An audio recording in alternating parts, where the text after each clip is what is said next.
আসসালামু আলাইকুম রহমতুল্লাহি ওয়া বারাকাতুহু। আপনারা সকলে কেমন আছেন? আলহামদুলিল্লাহ, আল্লাহ পাকের রহমতে আমিও ভালো আছি।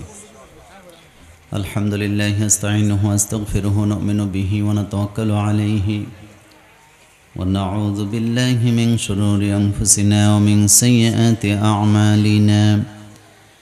من يهده الله فلا مضل له ومن يضلل فلا هادي له ونشهد أن لا إله إلا الله وحده لا شريك له ونشهد أن سيدنا وحبيبنا ومولانا محمدا عبده ورسوله الذي أرسله بالحق بشيرا ونذيرا وداعيا إلى الله بإذنه وسراجا منيرا.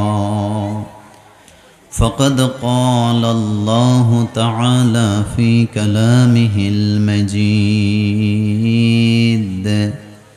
أعوذ بالله من الشيطان الرجيم. بسم الله الرحمن الرحيم. إن الله وملائكته يصلون على النبي يا أيها الذين آمنوا صلوا عليه وسلموا تسليما. সকলে দরুদ ইব্রাহিম পড়েন। আল্লাহুম্মা সাল্লি আলা মুহাম্মাদ ওয়া আলা আলি মুহাম্মাদ কামা সাল্লাইতা আলা ইব্রাহিম ওয়া আলা আলি ইব্রাহিম ইন্নাকা হামিদুম মাজিদ. اللهم بارك على محمد وعلى آل محمد كما باركت على إبراهيم وعلى آل إبراهيم إنك حميد مجيد. সকল প্রশংসার মালিকানা কার? আপনারা কি আল্লাহর সাথে রাগ করছেন? তাহলে আল্লাহ শব্দটা আসতে হবে না জোরে হবে? একটু হাসি মুখে শক্তি দিয়ে বলেন তো, বিশাল আকাশ কার? এ জমিন কার? আমরা কার? আইন চলবে কার? প্রশংসা করবেন কার? সে আল্লাহর জন্য সকলে পড়েন আলহামদুলিল্লাহ। রব্বানা লাকাল হামদ হামদান কাসীরান তাইয়িবান মুবারাকান ফীহি। আমরা আমাদের মনিবের দরবারে মোনাজাত করছি, আল্লাহ দয়া করে আজকের এই তাফসিরুল কোরআন মাহফিলকে আপনি কবুল করেন। এই অঞ্চলে জানা অজানা, নতুন পুরাতন যত কবর আছে আল্লাহ সকল কবরে আযাব মাফ করে দেন। যে যত দূর থেকে এসছেন কদমে কদমে নেক দান করে দেন। এই প্যান্ডেল, লাইটিং, মাইকিং যারা করলেন, ক্যামেরাগুলি যারা দিলেন, আল্লাহ তাদের ব্যবসায় বারাকা দান করো। আমাদের এই এলাকার মা বোনদেরকে ক্ষমা করে দাও আল্লাহ। যারা ঋণগ্রস্ত তাদেরকে ঋণ থেকে মুক্ত করো। যারা বেকার আছে কর্মসংস্থানের ব্যবস্থা করে দাও। এই ঈদগাহে তথা এই এলাকায় যতগুলা মসজিদ আছে, কবরস্থান আছে, মক্তব আছে, মাদ্রাসা আছে, প্রতিষ্ঠান আছে, আল্লাহ যারা জায়গা দাতা তাদের জন্য, তাদের মা বাপের জন্য জান্নাতে ঘর বানায় দাও। 2 দিন ব্যাপী 17তম তাফসিরুল কোরআন মাহফিল। এ প্রোগ্রামে সভাপতিত্ব করছেন হাফেজ নুরুল ইসলাম এবং আব্দুর রহমান আজকের প্রোগ্রামে প্রধান আকর্ষণ সুর সম্রাট মশিউর রহমান। কথা বলেছেন মাওলানা আবু বকর চাটগামী, মাওলানা আহমদ বিন সালাম। আমার আগে কথা বলেছেন মাওলানা নিজামুদ্দিন আনসারি। আমার পরে কথা বলবেন মাওলানা শেখ জামাল উদ্দিন। এটি আয়োজনে হিলফুল ফুজুল সংঘ ও পূর্ব ছিটুয়াপাড়াবাসী। সুতরাং আমরা দোয়া করছি আল্লাহ যেন এই সকল আয়োজনকে কবুল করেন। প্রধান অতিথি মাজলুম জননেতা, আমার খুব কাছের মানুষ, হৃদয়ের মানুষ, আলহাজ শাহজাহান চৌধুরী, সাবেক এমপি সাতকানিয়া লোহাগাড়া। আমরা দোয়া করছি বিশেষ অতিথি আলহাজ মোহাম্মদুর রহমান, সাবেক মেয়র সাতকানিয়া পৌরসভা। আল্লাহ আপনি সকলকে কবুল করেন। গতকালকে কথা বলে গেছেন মাওলানা সানাউল্লাহ, মাওলানা মহিউদ্দিন মাহবুব, মাওলানা মুস্তাফিজুর রহমান। কথা বলেছেন আমার আরেক কাছের মানুষ, আন্তর্জাতিক খ্যাতিসম্পন্ন মুফাসসিরে কোরআন ডক্টর BM মফিজুর রহমান আল আজহারি। কথা বলে গেছেন আওলাদে রাসূল সৈয়দ মোহাম্মদ আনোয়ার হোসেন তাহের জাবিরি আল মাদানী, সম্মানিত খতিব আন্দরকিল্লা শাহী জামে মসজিদ। এই সংগঠনের সাথে যত যুবক আছে আল্লাহ তুমি যুবকদেরকে কবুল করো। আমি একেবারে ফ্রেমে বাঁধা কথা বলি, যারা আমাকে চিনেন দুই একজন তারা জানেন আমি একটি অজানা কারণে আপনাদের এই সাতকানিয়াতে গত 8 বছর কোনো প্রোগ্রাম করতে পারি নাই। একটা দুইটা করছি, তাও মাগরিবের পরে। তা আমি কথা দীর্ঘ করব না, আমি কিছু কথা বলে যেতে চাই। প্রথমে আমি একটি কথা বলি আপনাদেরকে, সেটি হলো এটা হলো কোরআনের মাহফিল। বলেন কিসের মাহফিল? আচ্ছা, এই বছর মাহফিল কম হচ্ছে না বেশি হচ্ছে? আলহামদুলিল্লাহ। তবে একটা সমস্যাও আছে। এই বছর যখন মাহফিলকে কোনো বাধা দেওয়া যাচ্ছে না, তখন কিছু লোকেরা একটা কথা বলে যে এত মাহফিল দিয়ে কী লাভ, হুজুররাই ঠিক নাই, এজন্য মানুষ হেদায়েত হয় না। এরকমের কথা বলার লোক আমাদের সাতকানিয়ায় নাই। আচ্ছা বলেন তো, হেদায়েত কি হুজুররা দেয় না আল্লাহ দেয়? হেদায়েত কি নবীরা দিতেন না আল্লাহ দিতেন? কথাগুলি মনোযোগ দিয়ে শুনবেন এবং মাথার ভিতরে ঢুকান। এই যে আমরা ওয়াজ করতেছি, দিনের ব্যাপারে কথা বলতেছি, এই ওয়াজটা আল্লাহ আমাদেরকে শিক্ষা দিয়েছেন। রাসূল বলছেন আদ-দীনু আন-নাসিহা, দিন হলো নসিহত, নসিহত করাটাই হলো দিন। এই পৃথিবীতে প্রথম আগমন করেছেন হযরত আদম আলাইহিস সালাম। তিনি প্রথম নবী, প্রথম মানুষ। প্রথম নবী হওয়ার পরেও, আবুল বাশার হওয়ার পরেও তিনি তার ছেলে কাবিলকে হেদায়েত দিতে পারেন নাই, যার কারণে কোরআনের ভাষায় কাবিলের জন্য জাহান্নামের সার্টিফিকেট আছে না নাই? কাবিল তার ভাইয়ের উপরে অত্যাচার করেছিলেন। তার ভাইয়ের সামনে যায় বললেন লা আকতুলান্নাকা, আমি তোমাকে হত্যা করব।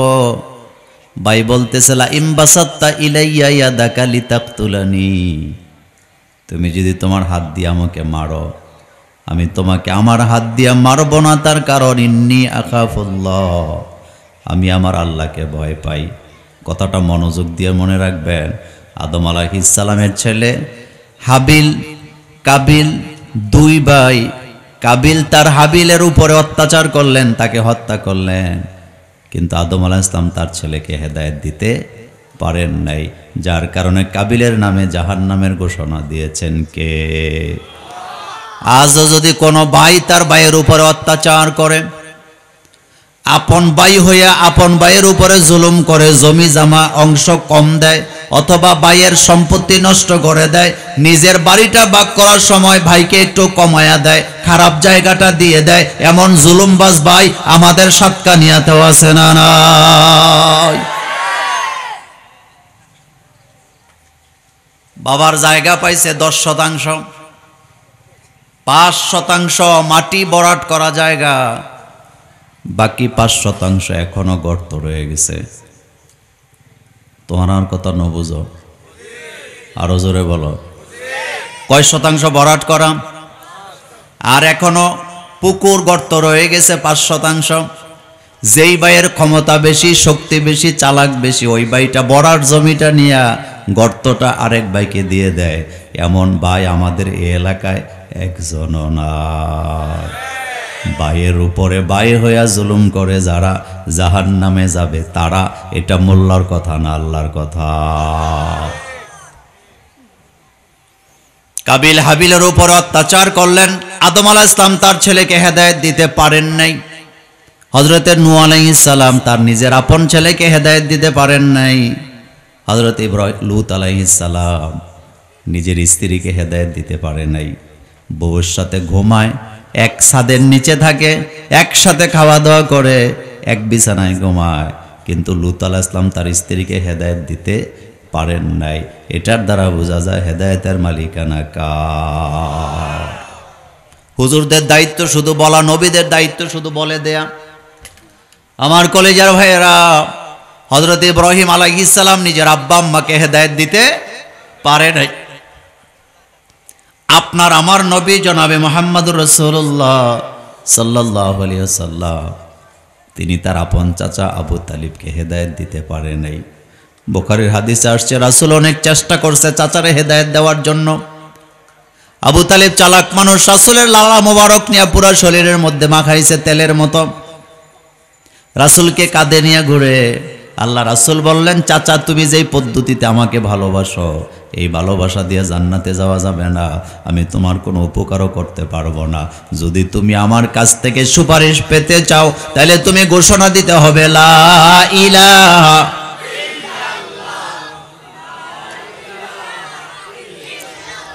লা ইলাহা ইল্লাল্লাহু মুহাম্মাদুর রাসূলুল্লাহ সাল্লাল্লাহু আলাইহি ওয়াসাল্লাম। আবু তালিব কয়, বাতিজারে এই কথা বইল না, আমি তো মক্কা নগরীর নেতা, আমি যদি কালিমাটা পড়ি অন্য নেতারা আমাকে বৎসনা দিবে, আমার বেইজ্জত করবে, সুতরাং আমি কালিমা পড়ব না। আল্লাহ রাসূল বললেন, চাচা তুমি তো জাহান্নামে যাবা। চাচা কত বড় ঘাট তেরা মানুষ, চাচা বলতেছে ভাতিজা দুনিয়াতে বেইজ্জতি হওয়ার চাইতে জাহান্নামের আগুন আমার জন্য ভালো। মনোযোগ আছে আপনাদের? কি বলতেছে? দুনিয়াতে বেইজ্জতি হওয়ার চাইতে জাহান্নামের আগুনটা আমার জন্য ভালো। রাসূল কান্না শুরু করে দিছে। এবার রাসূল ডান পাশে যায় বলতেছে, চাচা ঠিক আছে তুমি কালিমা ঘোষণা দেওয়া লাগবে না, তুমি শুধু আমার কানে কানে কালিমাটা পড়ো, আমি কারো কাছে বলবো না। অন্তত কিয়ামতের ময়দানে এই কালিমার কারণে আমি তোমাকে সুপারিশ করব জান্নাতে নেওয়ার জন্য। ডান দিকে গেছে, বাম দিকে ফিরছে। আল্লাহ রাসূল বাম দিকে গেছে, ডান দিকে চলে গেছে। রাসূল বলতেছে, চাচা জোরে বলার দরকার নাই, কানে কানে বলো। এবার আবু তালিব কয়, না কানে কানেও বলবো না। এবার রাসূল বলতেছে, চাচা তাইলে সর্বশেষ একটা পদ্ধতি আছে। কয় কি পদ্ধতি? কয় আমি কালিমাটা পড়ি, তুমি আমার সাথে সাথে ঠোঁটটা নাড়াও, আমার সাথে ঠোঁট মিলাও, কিয়ামতের ময়দানে আল্লাহকে বলবো, আল্লাহ আমার চাচা কালিমা পড়েছে, আমি আমার কান দিয়ে শুনেছি। সুবহানাল্লাহ পড়ো। কিন্তু রাজি হইছে? কথা বলেন, রাজি হইছে? না, রাজি হয় নাই।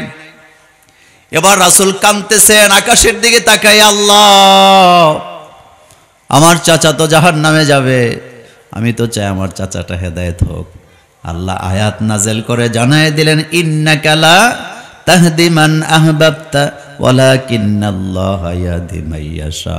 হাবিব আপনি চাইলেই তো কাউকে ভালোবাসা দিয়ে হেদায়েত দিতে পারবেন না, কারণ হেদায়েতের চাবিটা কার কাছে? এই মাহফিল হচ্ছে আলেম ওলামাদের দায়িত্ব হলো কোরআন হাদিসের বয়ান করা, কিন্তু আলেম ওলামারা তো আপনাকে হেদায়েত দিতে পারবেন না। আপনার মসজিদের খতিব সাহেবকে যদি আল্লাহ হেদায়েতের মালিক বানাতেন, আপনাদের এলাকায় বেনামাজি খুঁজে পাওয়া যেত না। আর আমি মোল্লা নাজিমকে যদি আল্লাহ হেদায়েতের দায়িত্ব দিত, খালেদা হাসিনারে বোরকা পরায়া দিতাম। কিন্তু আমি পড়াইতে পারি না, কারণ আমার হাতে তো হেদায়েত নেই। আমি তো আমার বংশের মেয়েদেরই হেদায়েত করতে পারি না, তাদেরকে তো বোরকা পরাইতে পারি না, আমি আরেকজনকে বোরকা পরাবো কেমনে? এখন বলেন তো হেদায়েতের মালিকানা কার? নবীকে বলতেছে বুখারীর হাদিস, ইন্নাকা লা তাহদি মান আহবাবতা। ও নবী, ভালোবাসে হেদায়েত দেওয়া যায় না, হেদায়েত তো আমি আল্লাহ দেই। আমি যারে চাই তারে মসজিদে আনি, যারে চাই তারে মসজিদে আসতে দেই না। হেদায়েত কে দেয়? ড্রাইভার আর মালিক গাড়ি চালায়া যাচ্ছে, মনোযোগ আছে আপনাদের? ড্রাইভার আর মালিক যাচ্ছে, সকালবেলা মালিক বলছে আজকে আমার অনেক কাজ আছে, একটু স্পিডে গাড়ি চালাবি। ড্রাইভার কয় ঠিক আছে স্যার, জোরেই চালাবো। গাড়িটা যেতে যেতে কেরানির হাটে গেছে, যাওয়ার পরে মসজিদের পাশ দিয়া গাড়িটা যাইতেছে। ড্রাইভার কান পেতে শুনতেছে জোহরের নামাজের একামত চলতেছে। ড্রাইভার গাড়িটাকে সাইড করে বলতেছে, স্যার জোহরের একামত হয়ে গেছে, আমার ওযুটা রেডি আছে, আমি জামাতের সাথে নামাজ না পড়লে আমার তৃপ্তি লাগে না, আমার খারাপ লাগে। আপনারাই বলেন, আপনারা যারা জামাতে নামাজ পড়েন, একা নামাজ পড়লে মনে হয় যেন নামাজই পড়ি নাই, লাগে কি লাগে না?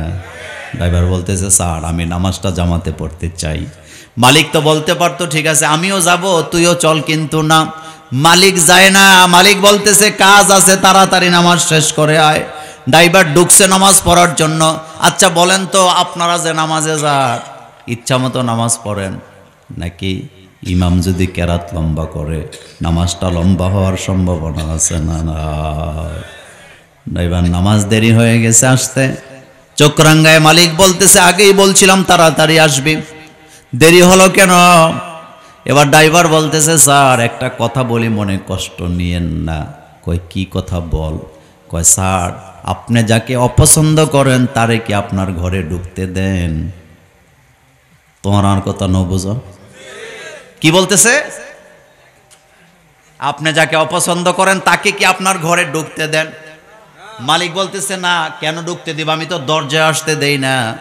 এবার ড্রাইভার বলতেছে, স্যার আমি যেই ঘরে নামাজ পড়তে গেছি আমার আল্লাহর কাণ্ড তেমন, আপনি যেমন আপনার অপছন্দের লোককে আপনার ঘরে ঢুকতে দেন না, এই মসজিদের মালিক, এই ঘরের মালিক আল্লাহ যিনি, তিনিও তার অপছন্দের লোককে মসজিদে ঢুকতে দেয় না, আর যাকে ভালোবেসে ঢুকায় ইচ্ছা মতো বের হইতেও দেয় না।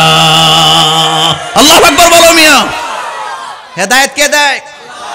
মসজিদওয়ালা বাড়ি কিন্তু নামাজ পড়ে না, এরকমের মানুষ আপনাদের এলাকায় নাই? হেতের বাড়ি এই গ্রামের নাম কি? কথা কর না। এই জায়গার লোক গেছে কেরানির হাটের ওই এলাকায়, ছেলে দেখতে মেয়ে দেখতে।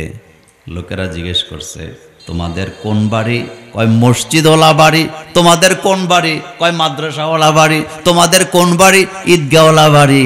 কিন্তু মসজিদে 5 ওয়াক্ত আজান হয়, তারে এক বেলাও মসজিদে পাওয়া যায় না, এমন মসজিদওয়ালার বাড়ির বাটপার বাংলাদেশে আছে না? না। চিল্লায় বলো আছে না নাই? এতে আবার বুক ফুল হয়, কয় মসজিদ আমাদের বাড়ি, আমার দাদার জায়গায় মসজিদ।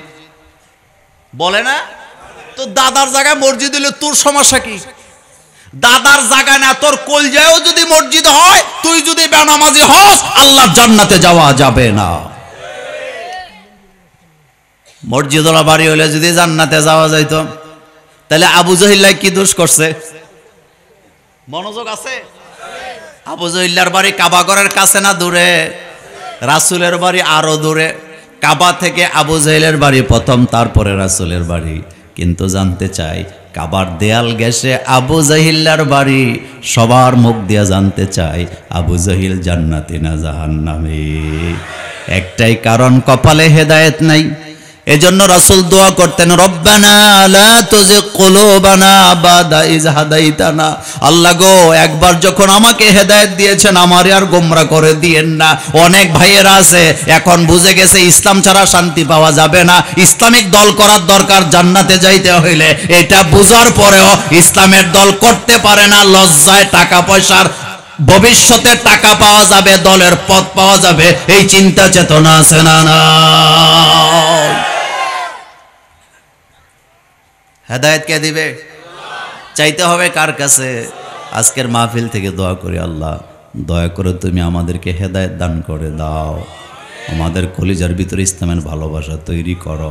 আপনারা আশ্চর্য হবেন একটা কথা শুনলে, এই পৃথিবীর বড় বড় সেলিব্রিটি যারা, তারা এখন ইসলাম ধর্ম গ্রহণ করার জন্য প্রতিযোগিতা করতেছে, আর মুসলমানের সন্তানেরা প্রাইভেট ভার্সিটিতে পড়া বিভিন্ন ধরনের নাস্তিকদের বই পড়া পড়া নিজেদেরকে জ্ঞানী মনে করে ইসলাম থেকে বেরিয়ে যাচ্ছে, এমন যুবক যুবতী বাংলাদেশে আছে না? না, এই পৃথিবীতে একজন খেলোয়াড় আছে, নাম হইল CR7। নাম কি? CR7 বুঝি নাম, ক্রিস্টিয়ানো রোনালদো। এই যে গত পরশু দিন ঘোষণা দিছে আমি কালিমা পড়ব, মুসলমান হব। সাংবাদিকরা জিজ্ঞেস করছে আপনি কেন মুসলমান হতে চান? আপনার তো টাকার কোনো অভাব নাই, দুনিয়া আপনাকে চিনে। সে একটা কথার জবাবই দিছে, কত ধর্ম দেখছি, কত জায়গায় গেছি, কত পরিবার দেখছি, ইসলাম ছাড়া কোথাও শান্তি খুঁজে পাওয়া যায় না। যখন সেজদা দেয়, আমিও মাঝে মধ্যে সেজদা দেই। রোনালদো বলতেছে আমি তো তাদেরকে দেখে দেখে সেজদা দেই, কিন্তু আমি যখন সেজদা দিই আমার কলিজা ঠান্ডা হয়ে যায়, আমার মাথা ঠান্ডা হয়ে যায়। আমি বুঝে গেছি সেজদা ছাড়া শান্তি পাওয়া যায় না। আল্লাহু আকবার বলো মিয়া। হেদায়েত কে দেয়? হাবশি গোলাম হেদায়েত পায়া জান্নাতের ঘোষণা পাইছে, মুয়াজ্জিন হয়েছে ইসলামের প্রথম। আবার রাসূলের চাচা কালিমা নসিবে নাই, জাহান্নাম ঘোষণা আছে না? আমি শুধু কথাটা বুঝাইলাম। আজকের মাহফিলে 20 কিলোমিটার দূর থেকে গাড়ি ভাড়া দিয়ে আসছে মাহফিল শোনার জন্য, এমন আল্লাহর বান্দা আছে না নাই? আর বাড়ির কাছে মাহফিল এখনো আসতে পারে নাই, বসে বসে বিড়ি খাইতেছে, গল্প করতেছে, এমন কপাল পোড়াও আছে না নাই? আল্লাহ যেন আমাদেরকে হেদায়েত দান করেন, আমরা বলি আমিন। আরো জোরে বলি আমিন। আমাকে একটা বিষয় তারা দিছে, আমি ওই বিষয়ের উপরে কথা বলতে চাই ইনশাআল্লাহ। বলেন তো এটা কি? আরো জোরে বলেন এটা কি জিনিস? আমি শুধু একটা আয়াত বলি। আল্লাহ রাব্বুল আলামিন এই কোরআনের ব্যাপারে বলছেন, তাহা মা আনজালনা আলাইকাল কুরআনা লিতাশকা। হাবিব, এই কিতাবটা আপনার উপরে নাযিল করেছি নবী গো, আপনি ক্লেশে পড়বেন, অভাবে পড়বেন, অভাবগ্রস্ত হবেন, বিপদে পড়ে যাবেন। এই জন্য তো নবী আমি কোরআন নাযিল করি নাই, আমি কোরআন নাযিল করছি আপনার ভাগ্যের পরিবর্তন করার জন্য। তার মানে বোঝা গেল কোরআন মানব না যতক্ষণ ভাগ্যের পরিবর্তন হবে না ততক্ষণ। বাংলাদেশের মুসলমানেরা ভাগ্যের পরিবর্তনের জন্য কোরআনের আইনের কাছে না যাইয়া 10 টাকা 20 টাকার আংটি কিনা লাখপতি হতে চায়, এমন যুবক আছে না নাই? আল্লাহ বলতেছে তাহা মা আনজালনা আলাইকাল কুরআনা লিতাশকা। নবী গো, কোরআন ছাড়া ভাগ্যের পরিবর্তন করা যায় না। আর আমার দেশের ব্যবসায়ীরা ব্যবসা দিছে সাতকানিয়ায় কেরানির হাটে। ব্যবসাটা খোলার পরে উচিত ছিল সৎ পথে ব্যবসা করা, খাদ্যে ভেজাল না দেয়া, মালে 2 নাম্বারি না করা, মওজুদ না করা। রাসূল বুখারীর হাদিসে বলছে, মওজুদ করে যারা জাহান্নামে যাবে তারা। সে ব্যবসায়িক কোনো বরকত না খুঁজা মাটির হাড়ি পাতিলের ঢাকনার মধ্যে বিভিন্ন ধরনের নকশা লেখা দোকানের দরজার মধ্যে লাগায়া রাখছে, লাখপতি হবে ব্যবসা ভালো করার জন্য। এমন মুসলমান আপনাদের সাতকানিয়ায় না। ভাগ্যের পরিবর্তন করতে হলে হক পথে চলা লাগে, কোরআন মানা লাগে, কোরআনের আইন মানা লাগে। ও যুবক, 20 টাকার আংটি যদি তোমার ভাগ্যের পরিবর্তন করতে পারত, 20 টাকার আংটি যদি তোমার লাখপতি বানাতে পারত, তাহলে আংটিওয়ালায় কি দোষ করছে? আংটিওয়ালায় তো ইলন মাস্কের চেয়ে আরো বেশি ধনী হওয়ার কথা ছিল, কারণ তার কাছে শত শত আংটি আছে না না? তো আংটি দিয়া যদি লাখপতি হওয়া যাইতো, সেই তো তার আংটি দিয়া লাখপতি হতে পারতো যেই ব্যক্তিটা রোদ্রে পুরা বৃষ্টিতে ভিজে ভিজে 10 টাকার আংটি বেচে ভাগ্য পরিবর্তনের, তার নিজেরই ভাগ্যের কোনো খবর নাই। ঠিক কিনা? যুবক প্রেমে পড়ছে। কিসে পড়ছে? আসতে কয়। সাতকানিয়া রোডে যে একটা সুন্দর মেয়েরে পছন্দ হয়েছে। ভাষা কি বুঝেন আপনারা? আমার কি পছন্দ হয়েছে? এখন 6 মাস মেয়ের পিছে ঘুরাঘুরি করছে, মেয়ে তারে পাত্তা দেয় না। কি দেয় না? এখন তে হুজুর খুঁজতাছে, কোন হুজুরে গোলাপ ফুল পরায় দিবে, কোন হুজুরে তাবিজ দিবে, মাইয়া পাগল করাই না বিয়ে করবে। ও যুবক, তোর মতো বোকা কি দুনিয়াতে আছে নাকি? তাবিজ দিয়া, চিনি পরা দিয়া, গোলাপ ফুল পরাইয়া সুন্দরী মেয়ে যদি পাগল করে বিয়ে করা যাইতো, তাহলে বাংলাদেশের কবিরাজেরা পরিমণিরে বিয়ে করে ফেলাইতো। কথা কি ঠিক বললাম? আচ্ছা, আপনাদের সাতকানিয়াতে কবিরাজ আছে না নাই? আমাদের কুমিল্লায় আছে না নাই? দিনাজপুরে আছে না নাই? খুলনাতে আছে না নাই? সাতকানিয়ার কবিরাজও চায় পরিমণিরে বাগায় আনবো, কুমিল্লার কবিরাজও চায়, দিনাজপুরের কবিরাজও চায়, খুলনার কবিরাজও চায়। তো কবিরাজ কয়জন, কিন্তু মানুষ কয়জন? হ্যাঁ, এখন কোন দিকে যাবে? কোন দিকে যাবে? কেন বুঝো না কলিজার যুবক? ও কলিজার যুবক, আল্লাহ কোরআনে বলছেন ওলা মুত্তাখিজাতি আখদান, খবরদার বিয়ের আগে লুকায় লুকায় প্রেম করবি না, এটা হারাম, এটা হারাম, এটা হারাম। কারণ বিয়ের আগে প্রেম করে যারা নিশ্চিত সেকা খায়, তারা সেকা খায় যারা ডিপ্রেশনে যায়, তারা ডিপ্রেশনে যায় যারা মদ আর গাঁজা টানে, তারা গাঁজা খায় যারা জীবনকে ধ্বংস করে, তারা জীবন ধ্বংস করে যারা আত্মহত্যা করে তারা। কথা কি ঠিক বললাম? দুনিয়ার মানুষ মানুষের ভাগ্যের পরিবর্তন করার কোনো ক্ষমতা নাই, তার নিজেরইতে ভাগ্যের খবর নাই। ভাগ্যের পরিবর্তন করে কে? আমি ছোটবেলা মাওলানা দেলোয়ার হোসেন সাইদি সাহেবের একটা ওয়াজ শুনছিলাম। এটা আমার কথা না, এটা ওনার গবেষণা। উনি বলছিলেন, কোনো গণক যদি তোমার হাত দেখতে আসে, হাতটা দেখাবা। মনোযোগ আছে আপনাদের? হাত দেখাবার পরে গণক বলবে তোর হইল বিচ্চা রাশি। এরকম রাশি গণে না? মুসলমানেরা রাশি বিশ্বাস করা হারাম। যারা হাত দেখায় 40 দিনের ইবাদত বরবাদ, আর গণক যেটা বলে বিশ্বাস করলে ঈমান বরবাদ হয়ে যায়। তো তিনি বলেছিলেন তোমার হাত দেখে যদি বলে তোমার কিন্তু অবস্থা ভালো না, গত বছরটা খুব খারাপ গেছে, ভবিষ্যতে বন্ধু শত্রু হওয়ার সম্ভাবনা আছে, ব্যবসায় কিন্তু লস খাবা। এটা বলার পরে তুমি বসা থেকে দাঁড়ায়া গণকের গালের মধ্যে একটা থাপ্পড় দিবা। থাপ্পড়ে আপনারা কি বলেন যুবকেরা? কথা হ্যাঁ, সোয়ার কি খদ্দে?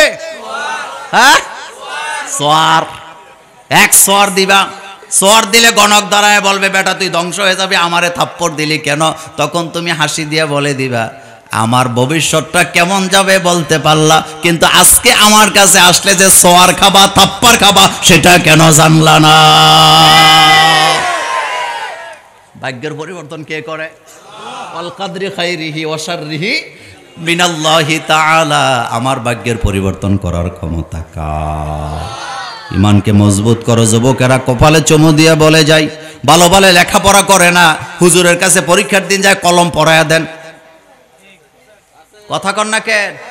হেতে সারা বছর ফেসবুক চালাইছে, সারা বছর বান্ধবীর লইয়া ঘুরছে। এমন বান্ধবী হলো যুবক আজকের মাহফিলে নাই।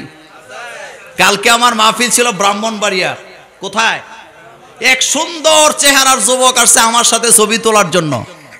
আমি বললাম সত্যি করে কও ফ্যাম করস নাকি? কয় হুজুর মিথ্যা কথা বলবো না, ফ্যাম করি। যারা বিয়ের আগে প্রেম করে তাদের ম্যাক্সিমাম যুবকের জীবন আসতে কয় জীবন, কারণ সেকা কপালে আছে না নাই?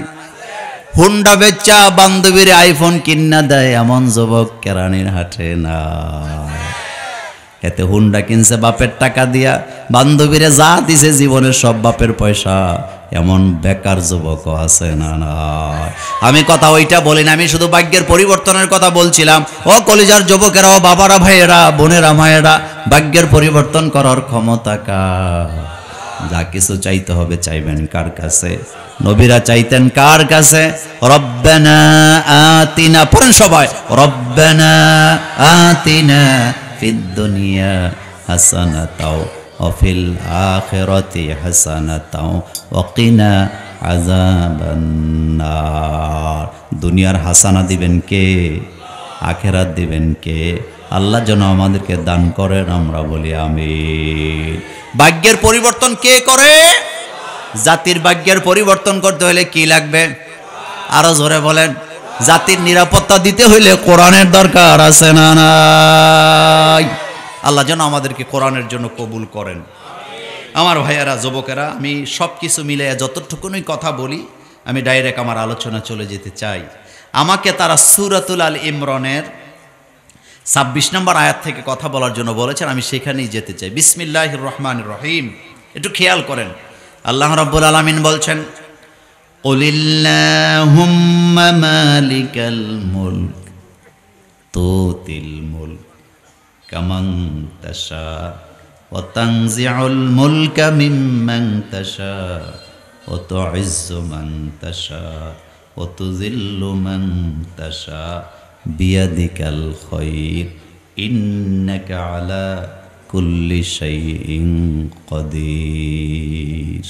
খুব মনোযোগ দিবেন, কয়েকটা পয়েন্টের উপরে বলে যাব ইনশাআল্লাহ। প্রথম কথা হলো, কুল এখানে আমরের সিগা। রাসূলকে আল্লাহ পাক বলছেন, ও নবী আপনি বলেন। রাসূলকে আল্লাহ বলতেছেন, কুল নবী আপনি বলেন। আল্লাহুম্মা আয় আল্লাহ, মালিকাল মুলক, আপনি তো রাজত্বের মালিক। এবার চিল্লায় বলেন, রাজত্বের মালিকানা কার? এই পয়েন্টে একটা উদাহরণ দেব। রাজত্বের মালিক আল্লাহ। আল্লাহ ছাড়া কাউকে রাজত্বের মালিক বানানো যাবে না, মানাও যাবে না। তবে হ্যাঁ, রাষ্ট্র চালাবার দায়িত্ব কারো না কারো কাঁধে পড়ে। কিন্তু রাষ্ট্র চালাবার দায়িত্ব পাওয়ার পরে নিজের মন গড়া চালাবার কোনো ক্ষমতা নাই, কারণ তাকে শুধু আল্লাহ কেয়ারটেকারের দায়িত্ব দিছে। আসল রাজত্বের মালিকানা কার? একটু মনোযোগ দেন। আপনারা কি কেয়ারটেকার বুঝেন? কেয়ারটেকার মানে হলো, আমার মুরব্বী বাবার একটা বড় বাড়ি আছে, আমারে ওনার পছন্দ হয়েছে, বিশ্বাস হয়েছে, উনি আমারে ধরে নিয়ে বলছে, মোল্লা ভাই আপনি আমার বাড়িটা পাহারা দিবেন, আমি আপনাকে মাসে মাসে 1 লাখ টাকা বেতন দেব। আচ্ছা বলেন তো, বাড়ির মালিক আমি না উনি? কথা কন না কেন? বাড়ির মালিক কে? আমি হইলাম কেয়ারটেকার, পাহারাদার। আমি মূলত এটার মালিক নই। এখন উনি আমাকে এই বাড়ির পাহারা দেওয়ার দায়িত্ব দিছে, কিন্তু বাড়ির বিল্ডিংটা কোন জায়গায় হবে, ড্রয়িং রুমটা কেমন হবে, কোন জায়গায় গোলাপের ফুল লাগাবে, কোন জায়গায় হাসনা হেনা লাগাবে, এই দায়িত্ব কি আমার না ওনার? কথা কন না কেন? দায়িত্ব কার? কিন্তু না, উনি তো আমার কেয়ারটেকার বানাইছে। এখন আমি যদি এই দায়িত্ব পাওয়ার পরে উনার অপছন্দ মতো উল্টাপাল্টা গাছ লাগাই, রুমগুলোকে উল্টাপাল্টা করি, সিঁড়ির সামনে এনে একটা বাথরুম লাগাইয়া দেয়, এখন উনি আমাকে আদর করবে না, মার দিবে? এই পৃথিবীর রাজত্ব কার হাতে? আল্লাহ রাব্বুল আলামিন বলছে, মানুষের উপরে অন্যায় করা যাবে না, জুলুম করা যাবে না, রাজত্বটা আমার। তোমাকে আমি শুধুমাত্র রাজত্বের চাবি কাঠিটা দিলাম, তোমাকে কেয়ারটেকার বানালাম, কিন্তু নিজের ইচ্ছা মতো যদি চালাও ভবিষ্যতে লাঞ্ছিত হওয়ার সম্ভাবনা আছে না নাই? একটা উদাহরণ দেব।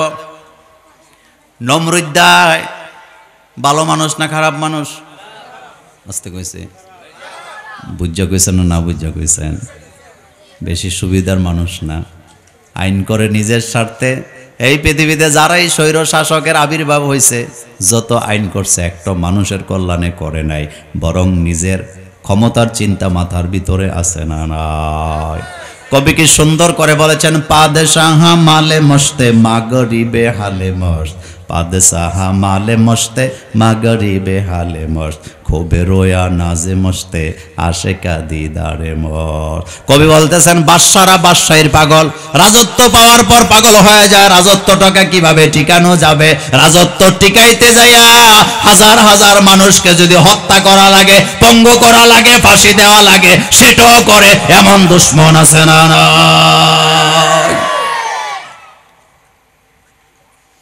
নমরুদ রাতের বেলা স্বপ্নে দেখছে রাজত্ব নাই, বাচ্চা ছেলে এসে লাথি মেরা চেয়ার সুদ্ধা ফালাইয়া দিছে।